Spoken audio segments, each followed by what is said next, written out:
Hoje a gente inicia o capítulo 7, Motivos de Sofrimento. Uma busca incessante do prazer. Na busca incessante do prazer, o ser humano transfere-se exteriormente de uma para outra sensação, sem dar-se conta de que o desequilíbrio gerador de ansiedade é responsável pelo sofrimento que o aturde, ameaçando-o de desespero cruel. Enquanto não se resolva por selecionar os valores reais daqueles aos quais atribui significado e que são apenas fogos fatos, terá dificuldade em afirmar-se e seguir uma diretriz propiciadora de paz. Deixa eu só.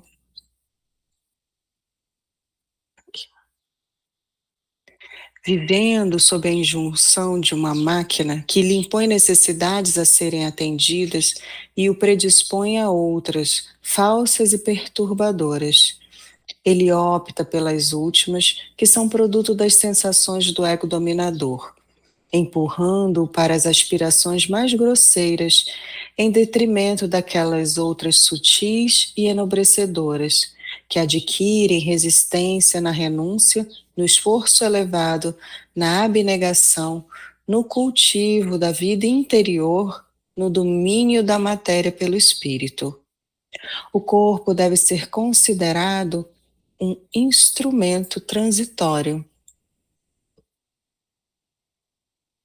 para o ser eterno, temporariamente um santuário, em face da finalidade edificante de proporcionar à alma a sua ascensão, mediante as experiências iluminativas que faculta nos aspectos moral, espiritual, intelectual, pelo exercício das virtudes que devem ser postas em prática, e jamais para o atendimento das sensações que lhe caracterizam a constituição molecular. Certamente, aqui também não cabe o comportamento asceta alienador, que fomenta a fuga da realidade aparente, porquanto o importante é a vida mental modeladora da física. Pode-se mudar de lugar sem alterar-se a conduta, vivendo um estado exterior e outro íntimo. Pela falta de sintonia entre as duas formas de vida, surge a desagregação do indivíduo, com o aparecimento de neuroses e psicoses devastadoras, impondo sofrimentos que poderiam ser evitados, caso se permitisse uma melhor compreensão das finalidades existenciais. O exame racional e lúcido das necessidades legítimas faculta o direcionamento saudável para as compensações da harmonia íntima e do equilíbrio emocional. A ambição desmedida pelas coisas, divertimentos e gozos nunca preenchem os espaços do prazer. Pelo contrário, frustra aqueles que lhe tombam nas armadilhas. Há indivíduos que dispõem de somas consideráveis, prestígio social, fama e inteligência, graças aos quais adquirem o que lhe apraz, viajam para onde desejam, relacionam-se com as mais diferentes pessoas e, não obstante, são atormentados pelo vazio, pelo tédio, pela insatisfação, fortes causas de sofrimento. Invariavelmente colocam os acontecimentos e interesses fora de sua realidade, no mundo exterior, passando a considerá-los a fonte dos sofrimentos ou dos gozos, conforme conseguem fruí-los ou não. Todavia, a questão é mais profunda e pertinente à sua vida íntima. Não havendo um real significado interior, o aparente sentido que demonstram perder-se tão logo sejam conseguidos. Nisso reside a maior soma das frustrações e de insatisfações que causam sofrimentos. Algo vale somente quando inspira o mesmo sentido para todas as pessoas que projetam as suas necessidades íntimas e aspirações legítimas na sua conquista. Aos lugares belos, às cidades ricas e cosmopolitas, que a uns indivíduos causam impacto, provocam o desejo incomum de aí ficarem, noutros despertam mal-estar, desconforto e desagrado. Ilhas paradisíacas e refúgios de oração que a uns fascinam, a outros causam sensações desencontradas, angústias e desesperos insuportáveis. Vestuários luxuosos e joias cobiçadas que aumentam a cupidez em alguns, noutros não conseguem a sensibilização, não geram qualquer interesse, nem qualquer sofrimento por não possuí-los. A busca da realidade, do eu, deve partir de uma análise profunda e interna das necessidades legítimas da vida, jamais de preferências de adornos, objetos e situações que destacam o ego e perturbam-no, tornando-o jactancioso, prepotente e, na sua falta, magoado, ressentido, receoso. Primeiro é necessário adquirir um estado de espírito de paz, para passar por tudo sem ater-se a nada. A chama que clareia exteriormente projeta luz, mas faz sombra, enquanto a que se manifesta no interior irradia-se por igual em todas as direções, sem gerar qualquer escuridão. A mente e o corpo, suscetíveis à dor pela posse ou pela perda das coisas externas, sempre atravessarão largos períodos de sofrimento, transferindo-se de uma para outra forma de sofrimento sem conseguir a libertação. Essa ocorre quando o ser humano se esvazia de ambição, instalando a abnegação no íntimo e superando os desejos. O ato de querer, desejar para si manifestando apego, é fator prenunciador de perda, transferência para outrem, porque o que se detém se deve, não se possui. Assim, suscitando o domínio responsável pelas sensações de ansiedade, insegurança, medo, que são geradores de sofrimento.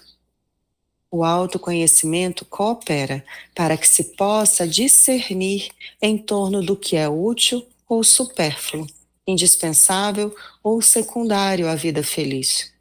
As conquistas dispensáveis pesam na economia emocional e passam a constituir preocupação que desvia a mente das metas que deve prosseguir. Jesus afirmou com sabedoria que o Filho do Homem não possuía uma pedra para reclinar a cabeça. Embora as aves do céu, as serpentes, as feras tivessem ninhos e covis, demonstrando seu desapego total às coisas que sobrecarregam a criatura de tensão, de inquietação. A um jovem que o queria seguir, ele esclareceu que uma coisa lhe faltava: vende tudo e dá aos pobres. Ele, que afirmava ser justo e cumpridor das leis, permanecia, todavia, envolvido, perdido nas quinquilharias do mundo a que se atava. E ele não o seguiu. É muito difícil liberar-se dos atavismos, pertencentes e hábitos que se impregnam ao comportamento, passando a constituir uma nova natureza a predominante. Sob o fardo dessas dependências, o ser não logra ver a luz, discernir a meta, libertar-se para encontrar-se. Confunde a paz com a tranquilidade dos recursos que possui, dos quais aufere conforto, destaque social, mediante os quais desperta inveja, podendo perdê-los de um para outro momento da existência física, em razão das normais vicissitudes que a todos surpreende, como da compulsória pela morte, que obriga a deixar tudo, nem sempre facultando a libertação, desde que um tormento prossegue além das vibrações orgânicas. O sofrimento deve ser superado pelo amor, pela meditação, pela compreensão da sua presença na vida dos seres, fator de progresso, necessidade de reeducação, mecanismo da evolução que é e que pertence nos indivíduos que discernem e pesam por eleição deles mesmos, já que a meta da reencarnação é o de lograr a vitória sobre ele. E texto profundo.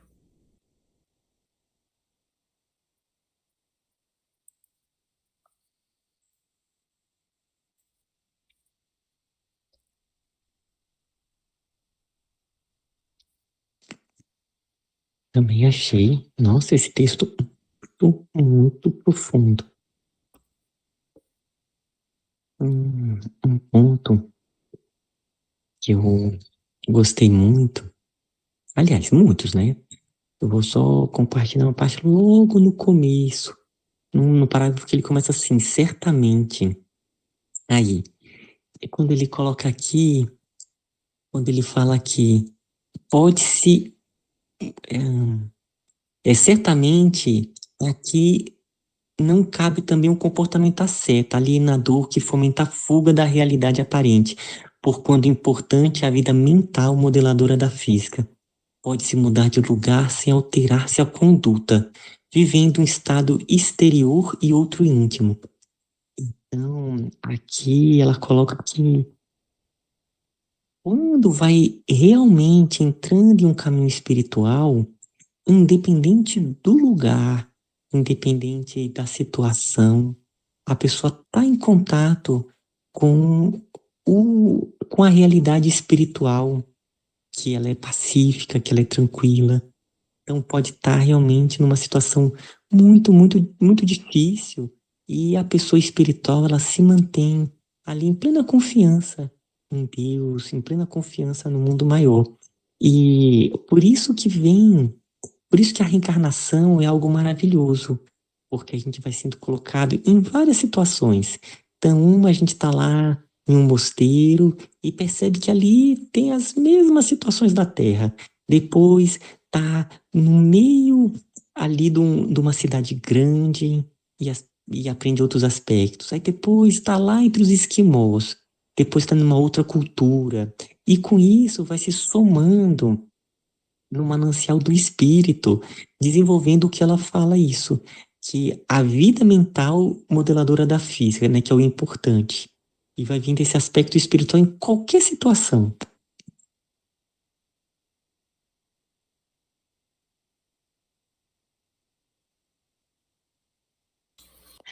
Eu me lembro que eu conheci uma médica que ela me marcou muito com a história dela. Ela era muito jovem e ela era muito estudiosa.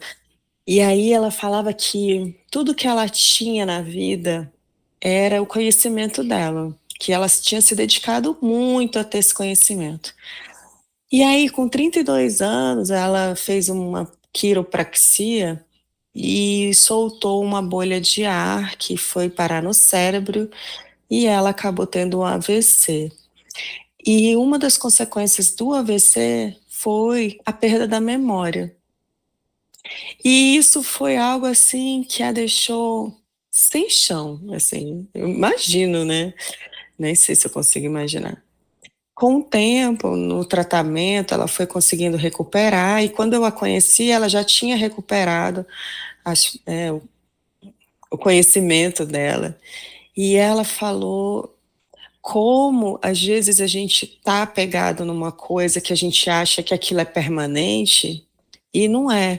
E ela se deparar com esse processo de que algo que ela achava que era a única coisa que ela tinha, assim, que era dela mesmo, ela percebeu que não era dela.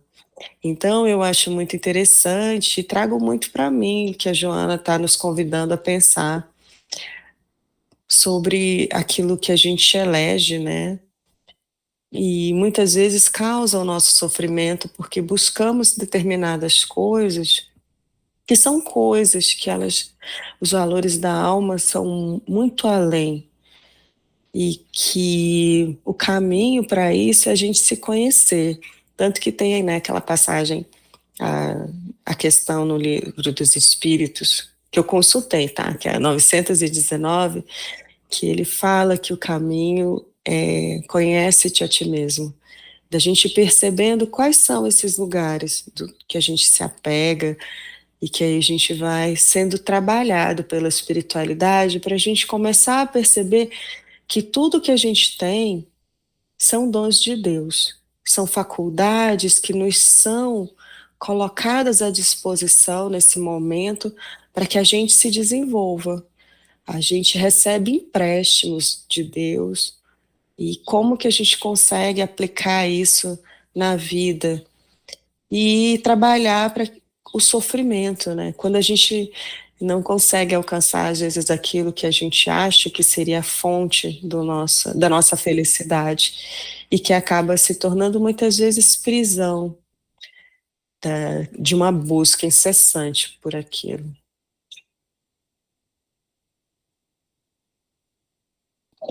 Pessoal, vamos respirar fundo. Vamos nos posicionar na nossa sociedade. Por que eu estou falando isso? Estou falando isso que ele fala aqui, ó. O exame racional qual parágrafo? Deixa eu contar aqui. 1, 2, 3, 4. No quinto parágrafo, logo depois daquele certamente. O exame racional e lúcido das necessidades legítimas. Como que uma pessoa no século XXI pode ter esse exame racional e lúcido das necessidades?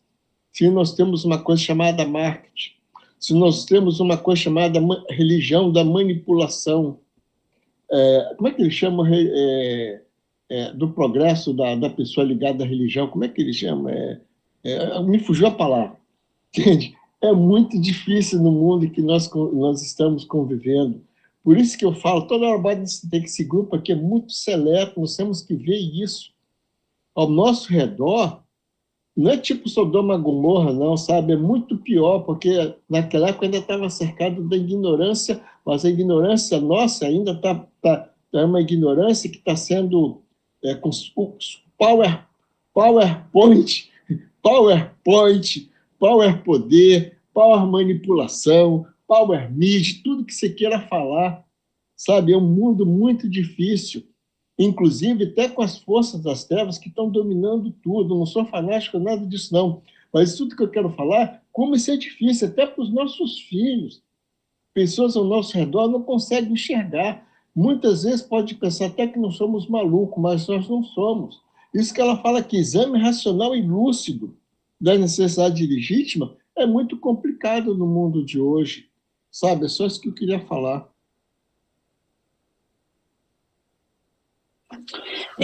Eu só queria completar sobre uma coisa. Djaí, eu acho que a única coisa que vai fazer a gente se abrir para a nova compreensão, essa compreensão que a gente tem, que não é nova nada, que está aí posta há anos, é através do conhecimento, né? E isso a gente não tem como influenciar as pessoas.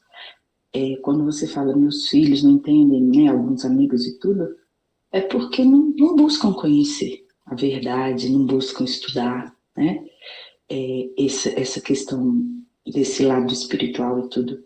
Quando a gente se abre para o conhecimento, as coisas limpam na nossa frente, ficam esclarecidas, sabe? Essa é a minha visão.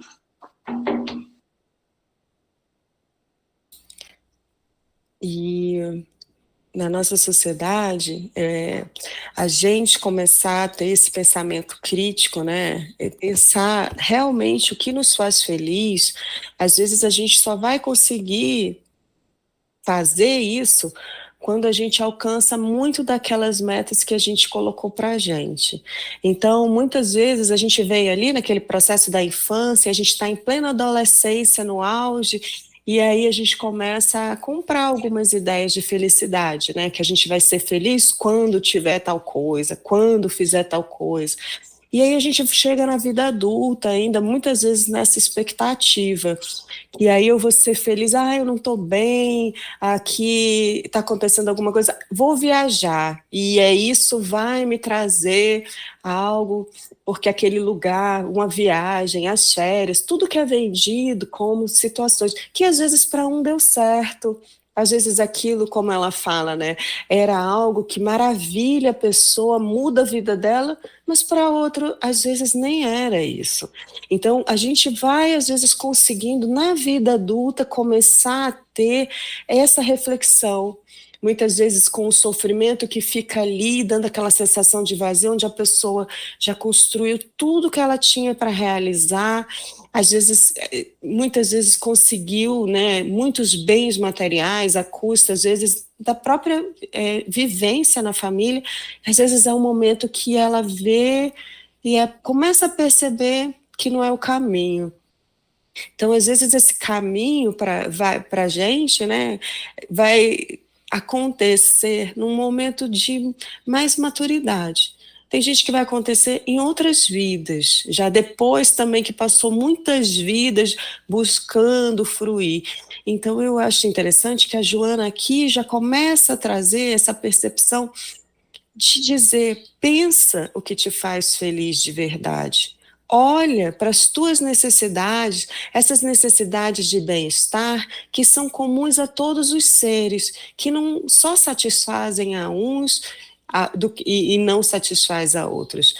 E eu acho muito legal isso, porque esse convite maduro que ela nos faz pensar é da gente se conhecer profundamente.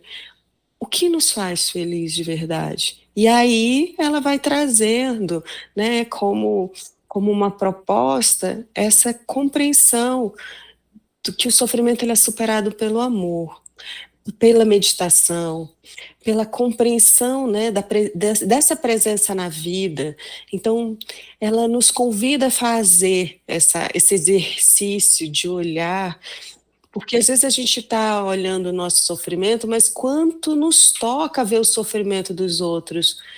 E quantas vezes isso se torna para a gente muito pesado, de pensar, gente, como tem tanto sofrimento ao redor. Então, ela está nos convidando a olhar também quanto há de tanto amor ao redor. Eu acho assim, essa coisa do amor, eu acho que o amor é que está em tudo. Mesmo quando a gente pensa, né, no sofrimento, mas é um mistério de Deus que a gente não conhece, né? Mas o amor está em tudo. Mas esses dias, numa das reuniões, a gente conversava sobre a tecnologia, né, e tudo, e a percepção de que, de alguma forma, estamos iniciando um processo de empurrar a gente a descobrir novas coisas. A gente conversava, eu fiquei pensando sobre isso. Existe comida para todos, existe roupa para todos, existe muitas coisas agora no planeta que pode suprir as necessidades básicas. Não é que supram, né? Porque ainda não estamos no estágio de pensar no outro. Mas existe essa potencialidade de todos, e daí damos o nosso salto, de passar dessa situação de pensar no básico, né? Comer, viver, essas coisas todas, e buscar um outro patamar de busca, né? Para o espírito. E essa potencialidade, ela já está visível para muita gente no planeta, eu vejo isso. E assim, e é bonito da gente ver, e eu acho que é interessante mesmo quando a gente pensa que não adianta falar, mas adianta falar. A gente pode falar um pouquinho que há esse potencial, sabe, para acordar as pessoas. De alguma forma, é como se fosse uma sementinha que a gente coloca no coração das pessoas. O potencial humano é muito grande, e a gente pode e a gente deve reforçar que todo mundo tem esse potencial, e que a humanidade está, assim, indo para esse caminho, mesmo a gente vendo muita dor e sofrimento. Isso aí realmente que está acontecendo. A gente só, inclusive até as próprias facilidades que deixou de ter o sofrimento para obtenção das coisas. Mas o que eu quero bater numa tecla, existem as armadilhas da vida, sabe? Isso tudo que nós acabamos de conversar, porque existe uma semente dentro da gente, que essa semente já foi já foi despertada, por isso que nós estamos aqui abrindo mão de muitas coisas por esse momento. Vamos raciocinar, pessoal. Eu vou contar uma coisa para vocês. Acho que foi a Diva que falou. Não, foi a Elvina que falou de uma médica. Veja só, tinha uma mulher aqui que minha mãe frequentava o salão de beleza dela. Ela tinha muito dinheiro, tinha vários salões de beleza. Conclusão, ela se separou porque o marido traiu ela, aquela confusão toda, e ela ficou desesperada e caiu em uma dessas igrejas neopentecostais. O que aconteceu com ela? Ela se desfez de tudo, sabe? Ela foi enganada pelo marido e depois foi para uma igreja e foi enganada pela igreja, perdeu tudo, teve que entrar na justiça para ganhar. Isso aí é o nosso dia a dia, nossa vida. Isso é o nosso despertar. E a Vina falou uma coisa muito legal. Em outras encarnações que nós vamos passar a colher. Nós já estamos colhendo fruto do nosso passado, mas nós temos bilhões de seres que ainda não estão nesse despertar. A Diva falou que sim, já tem algumas pessoas que já estão nesse despertar. E basta ter um pouco dessas pessoas para já ver essas facilidades que nós já estamos tendo na nossa frente. Como exemplo, aqui a gente está conversando, trocando essas ideias, cada um em um lugar do Brasil, para a gente trocar essas ideias e nos enriquecer, né? É só isso.